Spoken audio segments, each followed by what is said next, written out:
इसकी पूजन करो विधिवत, अच्छा खिलाओ पिलाओ इसको। सब हो गया, उनको चक छान लिया जड़ भरत जी ने और जगदम्बा के सामने लाकर माँ कालिका भद्रकाली की मूर्ति के सामने लाकर बिठा दिया, सिर नीचा कर दिया। कोई प्रार्थना, कुछ पूछना है, कोई अंतिम इच्छा है? बोले हाँ है। क्या? बोले जगदम्बा से प्रार्थना करनी है। और क्या प्रार्थना की? प्रार्थना की कि मैया मेरा ये सिर पुष्प के रूप में समझ लेना, अपने चरणों में स्थान दे देना। ऐसा समझना कि तेरे चरणों का पूजन मेरे सिर रूपी पुष्प से हुआ है। ये मारना ही चाहते हैं तो मैं स्वीकार करता हूं। और मैया आज तक ये शरीर किसी के काम नहीं आया, माता पिता को मैंने इस शरीर से सताया, अपने भाइयों भौजाइयों को इस शरीर से मैंने रुलाया, उनका कोई काम नहीं बना पाया मैं, आज इन डाकुओं का काम बन रहा है तो यही सही। मां जगदम्बा के सामने बैठ गए, हाथ जोड़कर प्रार्थना कर ली और जो ही खड्ग उठाया डाकुओं के सरदार ने मारने के लिए, तो ही मूर्ति फाड़ कर मां भद्रकाली प्रकट हो गई। बोलिए जगदम्बा माते की जय। साधारण तो नहीं है मां। अच्छा, शिष्य भी इनका जो है, इनका भक्त भी जो है साधारण नहीं है, वो भी पहुंचा हुआ है। 3-3 जन्मों की तपस्या है उसकी। और ना बोलना ना सुनना ये तो उनका एक लीला है। तो मां जगदम्बा प्रकट हो गई और डाकुओं का सिर धड़ से अलग कर दिया, उनसे गेंद खेलने लगी, लात मार मार करके उनके सिरों को, और सिर पर हाथ रख दिया जड़ भरत के। तेरा जन्म तो भगवान के दर्शन के लिए हुआ है पुत्र, तू ऐसे थोड़ी जाएगा। दे दे थोड़ा प्यार, दे दे थोड़ा प्यार मैया, तेरा क्या घट जाएगा। दे दे थोड़ा प्यार, दे दे थोड़ा प्यार मैया, तेरा क्या घट जाएगा। दे दे थोड़ा प्यार, दे दे थोड़ा प्यार मैया, तेरा क्या घट जाएगा। ये बालक भीतर जाएगा।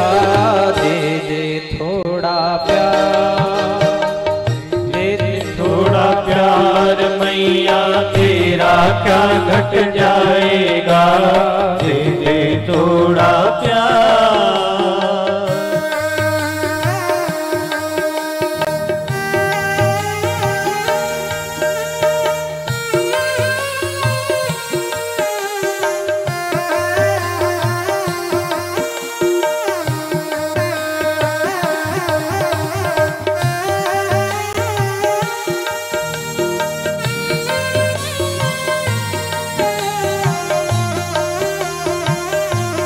जरा ताली किससे बजाते हैं सभी भाव से, प्रेम से। श्री राधे।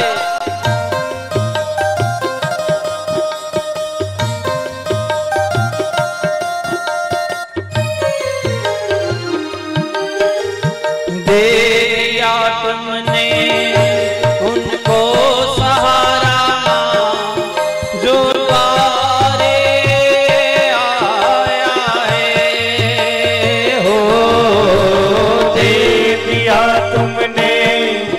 उनको सहारा मां, जो द्वारे आया है।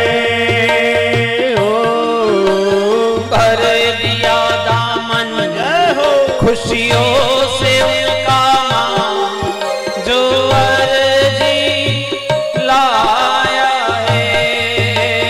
हो भर दिया दामन खुशियों से उनका, जो अर्जी लाया है। मां मुझको देने से, मुझको देने से खजाना कम नहीं हो जाएगा। मुझको देने से, मुझको देने से खजाना कम नहीं हो जाएगा। ये बालक भीतर जाएगा। दे दे थोड़ा प्यार,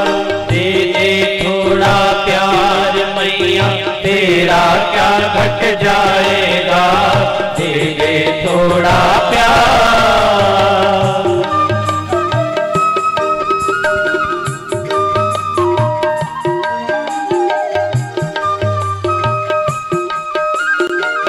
बोलिए जगदम्बा मात की।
बोलिए जगदम्ब मात की जय।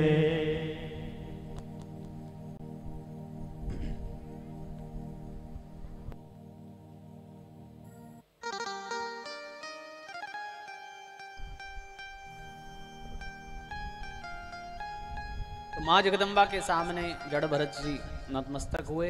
माँ ने सिर पर हाथ रखा और वहां से चले तो राजा रहुगण के कहार उन्होंने पकड़ लिया। कभी कभी जीवन में ऐसी समस्याएं एक के बाद एक रहती है, किंतु हर समस्या में जो हंसे उसका कोई क्या बिगाड़ लेगा। मरने के लिए जो हंस रहे थे उसको पालकी उठाने में क्या कमी है। बोले चलो पालकी उठाना है, हाँ चलो, ठीक से उठाना, बिल्कुल। क्या लोगे? लेना देने का तो काम ही का, किसी को कुछ मना किया ही नहीं आज तक। पालकी उठाई, राजा प्रवचन सुनने जाना चाहता था। पालकी में बैठकर 3 कहार थे, चौथा नहीं था। आज जड़ भरत जी को पकड़ लिया, किंतु इनके चलने का एक नियम था। जड़ भरत जी हमारे जैसे नहीं चलते थे। उनका नाम जड़ भरत क्यों पड़ा? क्योंकि एक कदम चलते खड़े हो जाते, फिर एक कदम चलते खड़े हो जाते, केवल एक पांव आगे और बस खड़े। क्यों? क्योंकि देखते आगे कोई जीव तो नहीं, फिर एक कदम आगे रखते। अब ऐसा कोई गांव में चले आपके, क्या कहेंगे लोग? पागल है, यही तो नाम पड़ा उनका। अच्छा, ऐसा चलने वाला पालकी उठा ले तब? पालकी में तो एक जैसा चलना पड़ता है सबको। अब ये एक कदम चले रुक जाए, अब वो चलने का प्रयास करे और वो रुक जाए तो वो अंदर बैठे हुए को झटका लगे। राजा ने 1 बार 2 बार 4 बार सहन किया। क्या तरीका है ये तुम्हारा चलने का?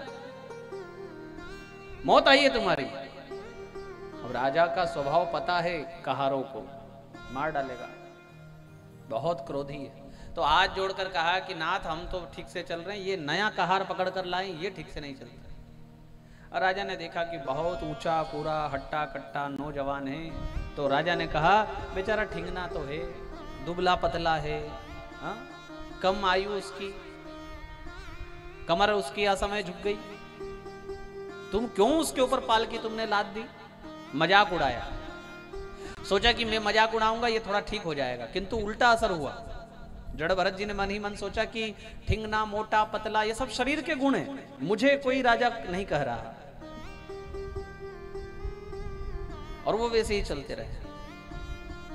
राजा को झटके लगते रहे। राजा ने बहुत सहन किया, किंतु वो कुछ कहता इससे पहले ही एक और घटना हो गई। जड़ भरत जी के आगे 3 हाथ का चीटी घर आ गया, बाम्बी चीटी की। इसके ऊपर पैर रखेगा तो ना जाने कितने मर जाए, और इसको एक को, दुष्ट को प्रसन्न करने से ज्यादा अच्छा है इतने जीवों को बचाया जाए। तो जो ही वो चीटी घर आया, जड़ भरत जी कूद गए। अच्छा, पालकी भी नहीं छोड़ी, तो पालकी अकेले जड़ भरत जी के हाथ में, वो पीछे खड़े रह गए 3। पालकी गिरी, टूटी और माथा पत्थर से जाकर टकराया राजा का, लहू बहने लगा। आज पहली बार उसने अपना लहू देखा, आज तक उसने कभी अपना लहू नहीं देखा। तो बड़ा चिढ़ गया, कहता है कि रुको अभी तुम्हारी चिकित्सा कर देता हूं। दंड पाणी रिवो, करो में चिकित्सा, दंड पाणी रिवो, तेरा इलाज कर देता हूं। ये भाषा है, आज भी ये भाषा लोग, तेरा इलाज करना पड़ेगा है? ये भाषा भागवत में। करो में चिकित्सा, दंड पाणी रिव, दंड पाणी यमराज, यमराज की भांति तेरा इलाज करना पड़ेगा। रुक जरा मैं तुझे बताता हूं। तलवार लेकर दौड़ा और जड़ भरत जी खड़े रहे। होना वो क्या चाहिए था कि तलवार देख करके जड़ भरत जी को भागना चाहिए था, कोई भी होता तो यही करता, किंतु ये तो खड़े हैं। राजा थोड़ा ठिठका, इसको मृत्यु का भय नहीं, मेरे हाथ में तलवार देखकर, मुझे राजा जानकर भी ये हिलता नहीं जगह से। थोड़ा सा रुका, इतने में जड़ भरत जी बोले, राजन, ये शरीर पृथ्वी का एक विकार है, जिस प्रकार पेड़ पौधे, और मेरी दृष्टि में मेरा शरीर एक पृथ्वी का विकार है। अब ये मोटा पतला ठिगना है तो इसमें किसी का क्या लेना देना है। कोई पेड़ बड़ा भी होता है, कोई छोटा भी होता है। और मेरे ऊपर, मेरे कांधे पर रखी है काठ की पालकी, वह भी तो पृथ्वी का विकार ही है। और उसमें एक कोई बैठा हुआ है, वह भी पृथ्वी का विकार है, किंतु वो अपने आप को सोवीर देश का राजा मानता है। अच्छी बात है। प्रवचन सुनने जाता है लोगों के कांधे पर बैठकर। इतनी ऊंची भाषा सुनने की उम्मीद राजा को नहीं थी कि कोई पागल जैसा दिखने वाला, जिसको शरीर पर कपड़ा भी ना हो, जिसको कमर में केवल चिथड़ा लिपटा हुआ हो, जिसके शरीर पर पूरा मेल जमा हो, नाखून और बाल जिसके बड़े बड़े हो रहे हो, महीनों से जो नहीं नहाया, चिथड़ा जैसा कमर में लपटा हो, और जनेऊ देखी कंधे पर, मटमेली जनेऊ, काली पड़ गई जनेऊ। समझ गया कि कोई ब्राह्मण है, तो कहने लगा हाथ जोड़कर राजा, कस्तुम निगूढ़श्चरसि द्विजानाम। आप कौन है द्विज? ऐसे विचरते हुए आप कौन है जो मुझे टकरा गए, मुझे मिल गए? विभर्ति सूत्रम कथमो वधूत कस्यासि कुत्रत्य इहापि कस्मात् क्षेमाय नश्चेदसिनोत शुक्ल। नाहं विशंके सुरराज वज्र न्यत्र शूलान् यमस्य दण्डात्। नाग्न्यर्कसोमावितसोत्तपाच्छुंके मृषं ब्रह्मकुलावमाना। राजन, ना मैं सुरराज के वज्र से डरता हूं, राजा रहुगण कहता है, ना मैं सुरराज के वज्र से डरता हूं, ना यमराज के दंड से, और ना ही शिव जी के त्रिशूल से। तो भाई तू किससे डरता है? तो राजा कहता है, मैं डरता हूं ब्राह्मण कुल के अवमानना से, जिनकी अवमानना 7 पीढ़ी को नष्ट कर सकती है, मैं उनसे बहुत डरता हूं। इसलिए आप अपना परिचय दीजिए, आप कौन है? बड़ा सुंदर भवाटवी का वर्णन यहां पर रहुगण करते हैं। रहुगण को समझाते हुए जड़ भरत जी कहते हैं, रहुगणे तत्तपसान याति न चेज्यया निर्वपणात् गृहाद्वा न छंदसा नैव जलाग्नि सूर्यैर विना महत्पाद रजोभिषेकम। बहुत ऊंची बात है और बहुत सुंदर बात है। ये श्लोक याद करने जैसा है, और याद ना भी हो तो इसके अर्थ को जीवन में उतारने जैसा है। क्या कहते हैं जड़ भरत जी यहाँ? रहुगण, ये ज्ञान की प्राप्ति ना तो चारों तरफ अग्नि तपाकर सूर्य के नीचे बैठने से होती है, ना आकंठ अपने शरीर को जल में डुबोने से होती है, ना कोई दूसरी तपस्या ये ज्ञान आपको दे सकती है। कौन सा ज्ञान? ब्रह्म ज्ञान। तो फिर कैसे मिलता है? बोले बिना महत्पाद रजोभिषेकम। जब तक महत पुरुषों के, संत पुरुषों के चरणों की रज से अपना स्नान ना बना लिया जाए, ये ज्ञान प्राप्त होने वाला नहीं है। इसलिए जहां संत पुरुष मिल जाए ना, उनके चरणों में तुरंत झुक जाओ, और कितना झुक जाओ, उनके चरणों की धूल को अपने माथे पर सजा लो, उसमें शर्म ना करो। एक बार मंदिर पर माथा ना टेकना चलेगा, किंतु संत जहां मिल जाए वहां जरूर उनके चरणों में झुक जाओ। क्या होगा क्या नहीं होगा ये मत देखना, चरण रज की बड़ी महिमा है। आज भी धूल के लिए तो दुनिया मरी जा रही है। आप यदि कोई रमण रेती जाएं तो वहां देखना धूल की महिमा। अच्छे अच्छे को वहां लोट लगानी पड़ती है धूल में।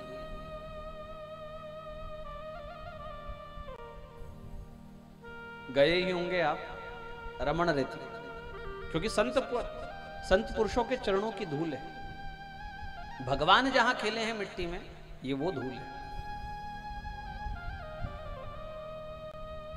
शरीर की सफाई जल से होती है और मन की सफाई संत पुरुषों के चरणों की धूल से होती है। विपरीत है। शरीर पर धूल चढ़ेगा तो ये मेला होगा, किंतु मन पर संत पुरुषों के चरणों का धूल चढ़ेगा तो वो साफ होगा, उज्जवल होगा।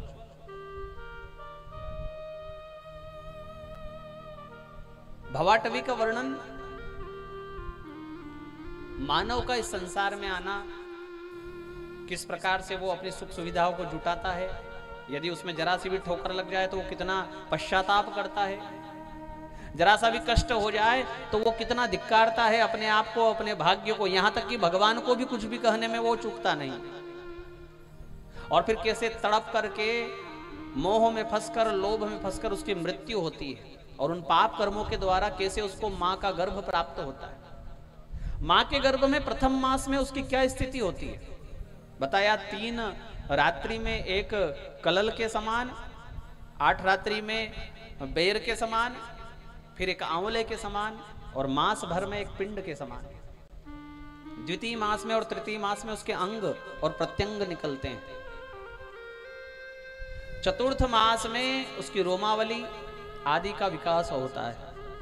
पंच मास में उसे चैतन्यता आ जाती है, अच्छे बुरे की परख आ जाती है, अपने किए हुए पाप कर्म उसको याद आने लगते हैं, और कई जन्मों को वो याद रखता है, कहां कहां उसने कितना पाप किया है, और यहां मैं मां के गर्भ में क्यों उल्टा लटका हुआ हूं, मेरी नासिका के पास ये मल और मूत्र क्यों बह रहा है, वो सब उसको समझ में आता है। जिस प्रकार से मां के गर्भ में रहे हुए जीवाणु उसकी त्वचा को नोचते हैं, और मां के द्वारा खाया हुआ कुछ खट्टा, गरम, तीखा उसकी नाजुक त्वचा को जलन प्रदान करता है, दुख होता है, अतिशय पीड़ा इतनी गंभीर होती है। जड़ भरत जी कहते हैं कि कभी कभी तो वो बेहोश हो जाता है, फिर चैतन्यता आती है, फिर वही दुख। छठे मास से वो भगवान से प्रार्थना प्रारंभ करता है, और 3 महीने की सतत तपस्या उसकी भगवान के प्रति होती है कि आज के बाद एक बार इस गर्भ से, इस नरक से बाहर निकाल दो, मैं कभी आपके नाम को भूलूंगा नहीं। और फिर आकर के वह क्या क्या कृत्य करता है, कहां कहां उलझता है।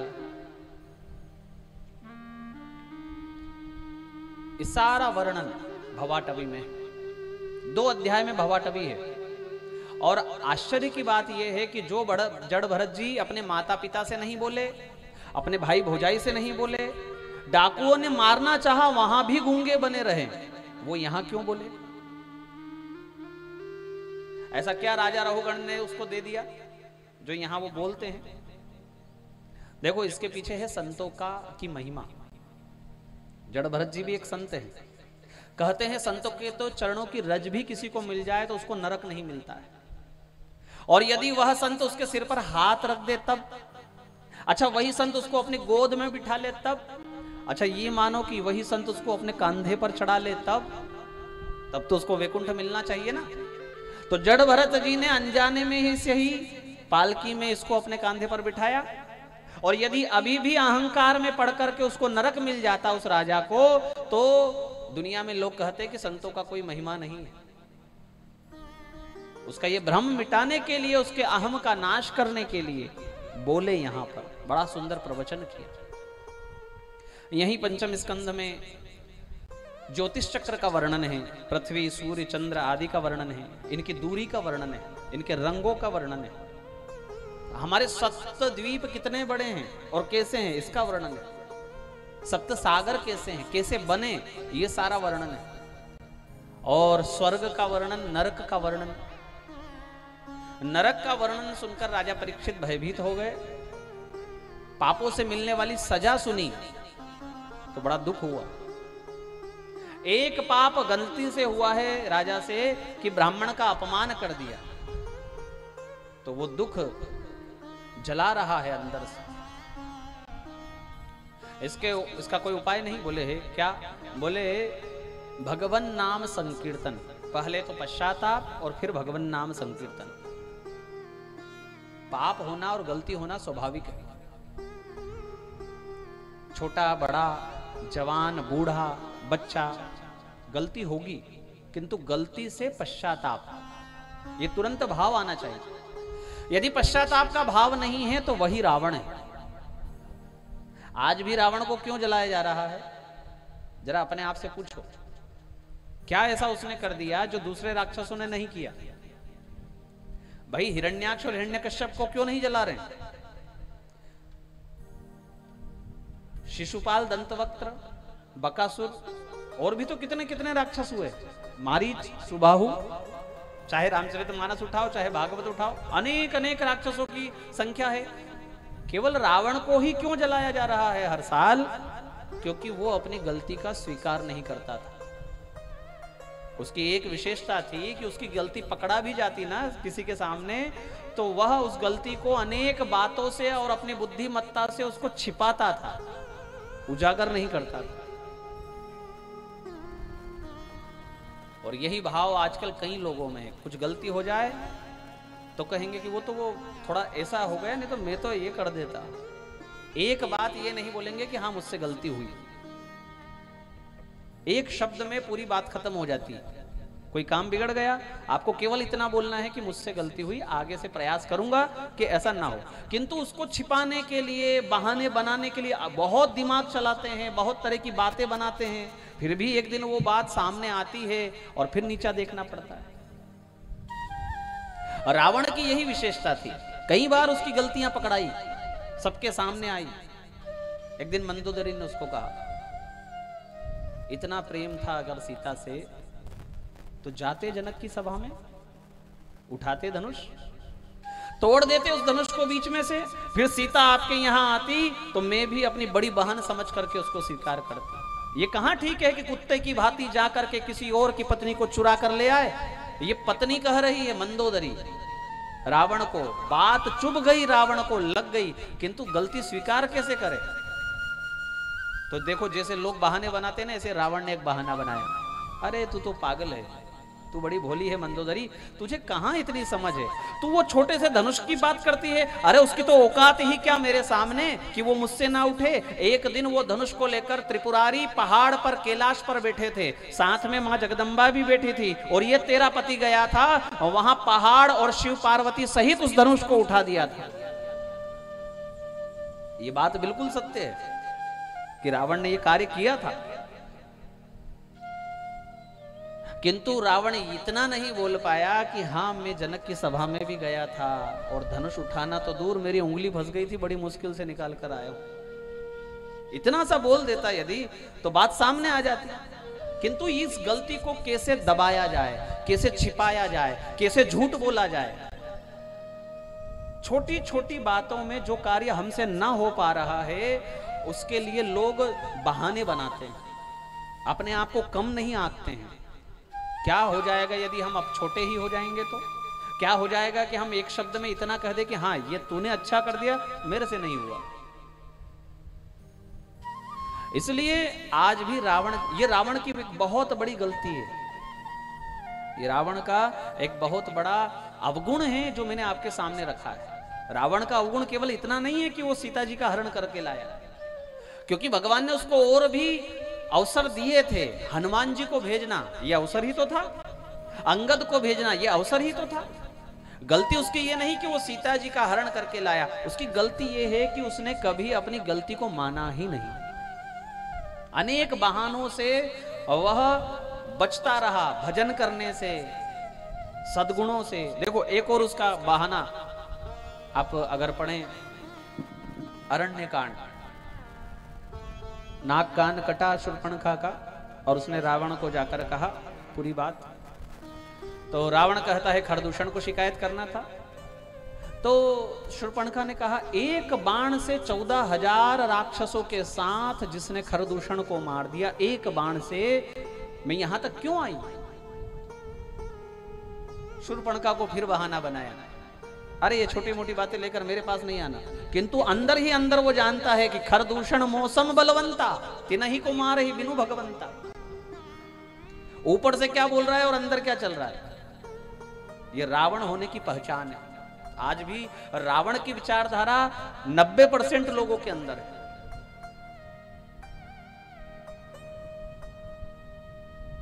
ठगना, ये रावण की आदत है, ठगना। किसी को ठगने में वो बड़ा माहिर है। नकली नोट चलाने वाले, हाँ, फटा नोट चलाने वाले धीरे से एक गड्डी में उसको